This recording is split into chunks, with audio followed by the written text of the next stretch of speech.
ಅವರಿದ್ದ ಕಡೆಗೆ ನಾನು ಹೋಗಿ ಬಾಳ್ಬೇಕು, ನಾನು ಅವರಂತೆ ಆಗಬೇಕು.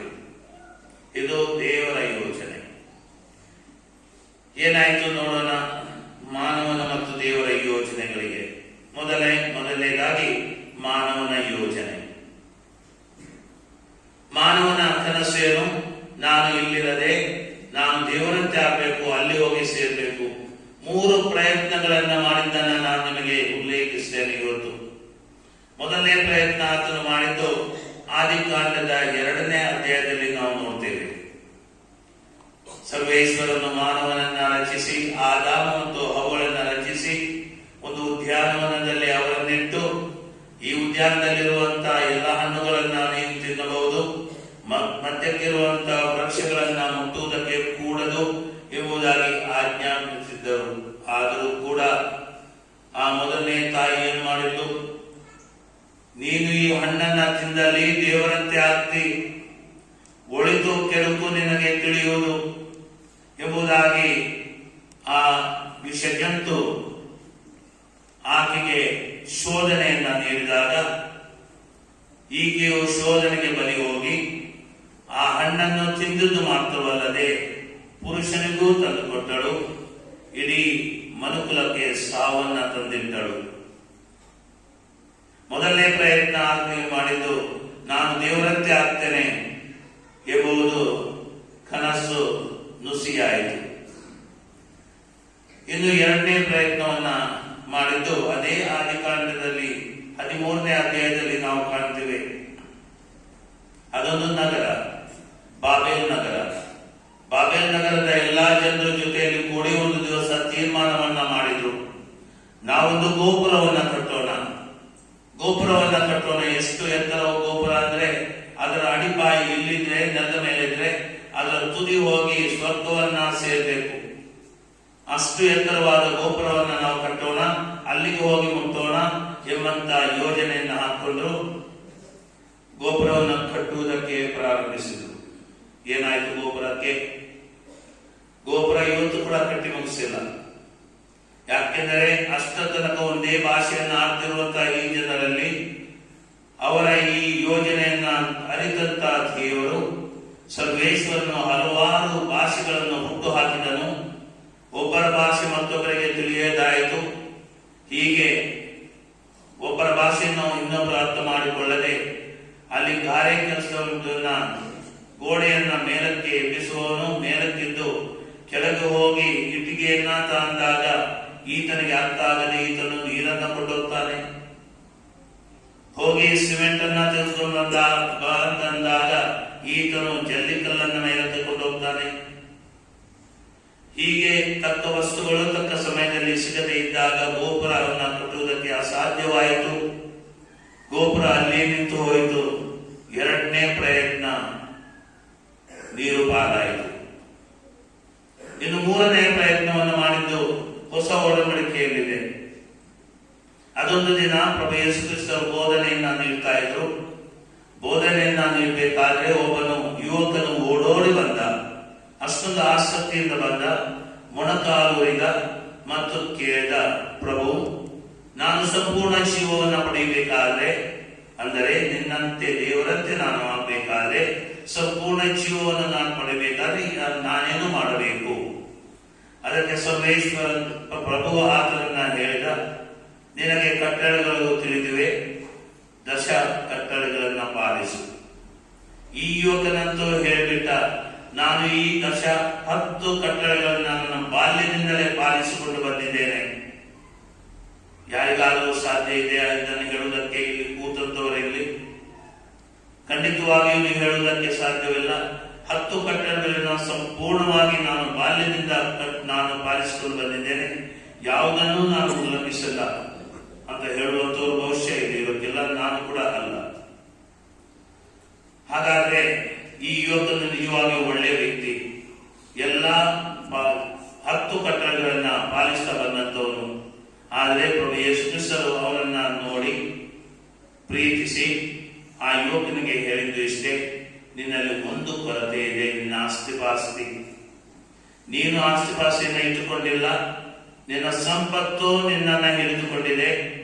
ಈ ಸಂಪತ್ತನ್ನ ಮಾರಿ ನೀನು ಬಡಬಗ್ಗರಿಗೆ ದಾನವಾಗಿ ಕೊಟ್ಟು ನನ್ನನ್ನು ಹಿಂಬಾಲಿಸು ಬಾ ಎಂಬುದಾಗಿ ಕರೆದಾಗ ಸಂತೋಷದಿಂದ ಓಡೋಡಿ ಬಂದಂತವನು ಈತನು ಮನೆಗೆ ಖಿನ್ನ ಮುಖ ಮಾಡಿ ಸಪ್ಪಗೆ ಮುಖ ಮಾಡಿ ಮನೆಗೆ ಹೋದವನು ಹಿಂದಕ್ಕೆ ಬರಲೇ ಇಲ್ಲ.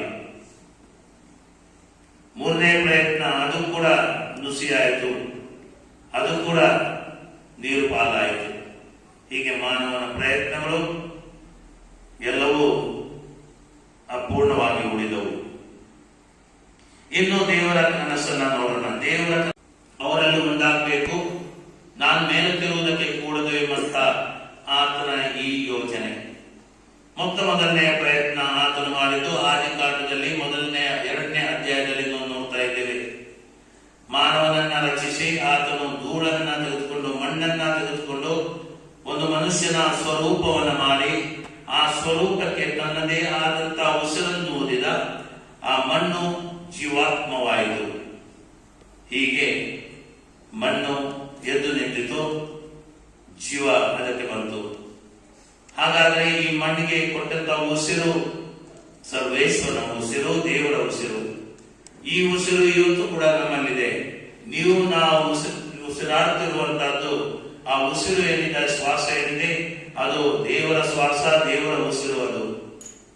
ಅದಕ್ಕಾಗಿಯೇ ಧರ್ಮಸಭೆ ಹೇಳ್ತಾ ಇದೆ, ನಿನ್ನ ಉಸಿರನ್ನ ನೀನೇ ತೆಗೆದು ಹಾಕುವುದಕ್ಕೆ, ಸೂಸೈಡ್ ಮಾಡಿಕೊಳ್ಳುವುದಕ್ಕೆ ಸಾಧ್ಯವಿಲ್ಲ. ಇನ್ನೊಬ್ಬರ ಉಸಿರನ್ನ ನೀನು ತೆಗೆದು ಹಾಕುವುದಕ್ಕೂ ಸಾಧ್ಯವಿಲ್ಲ, ಕೊಲೆ ಮಾಡುವುದಕ್ಕೆ ಸಾಧ್ಯವಿಲ್ಲ. ಯಾಕೆಂದರೆ ಉಸಿರು ನಿನ್ನದಲ್ಲ, ಉಸಿರು ದೇವರದ್ದು. ಆ ದೇವರ ಉಸಿರು ಇರುವ ತನಕ ದೇವರು ನಮ್ಮ ಜೊತೆಯಲ್ಲಿದ್ದಾರೆ, ಸರ್ವೇಶ್ವರರು ನಮ್ಮ ಜೊತೆಯಲ್ಲಿದ್ದಾರೆ. ಹಾಗಾಗಿ ಮೊದಲನೇ ಪ್ರಯತ್ನ ಅದು ಸಾಕ್ಷಾತ್ಕಾರಗೊಂಡಿತು.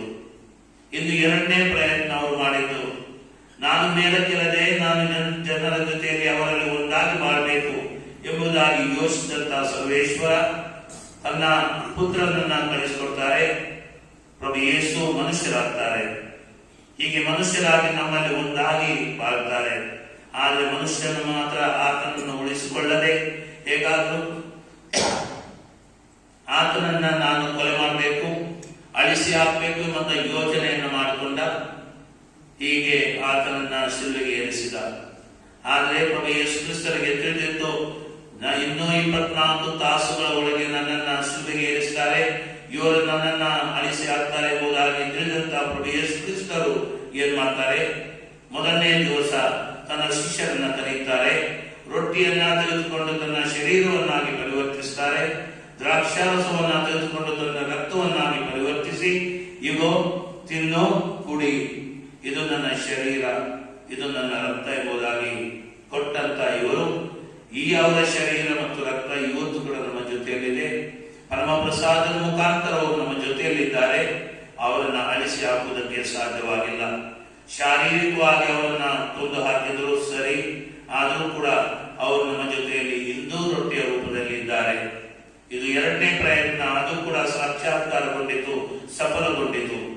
ಇನ್ನು 3ನೇ ಪ್ರಯತ್ನ, ನಾನು ಹೋಗ್ತೇನೆ, ಹೋಗಿ ನಾನು ಪವಿತ್ರಾತ್ಮನನ್ನ ಕಳಿಸ್ತೇನೆ, ಪವಿತ್ರಾತ್ಮನು ನಮ್ಮ ಜೊತೆಯಲ್ಲಿ ಇರುವರು, ಸದಾ ಕಾಲಕ್ಕೂ ನಮ್ಮ ಜೊತೆಯಲ್ಲಿ ಇರುವರು ಎಂಬುದಾಗಿ ವಾಗ್ದಾನ ಮಾಡಿದಂತಹ ಪ್ರಭು ಯೇಸು ಕ್ರಿಸ್ತರು ಸ್ವರ್ಗಾರೋಹಣರಾಗಿ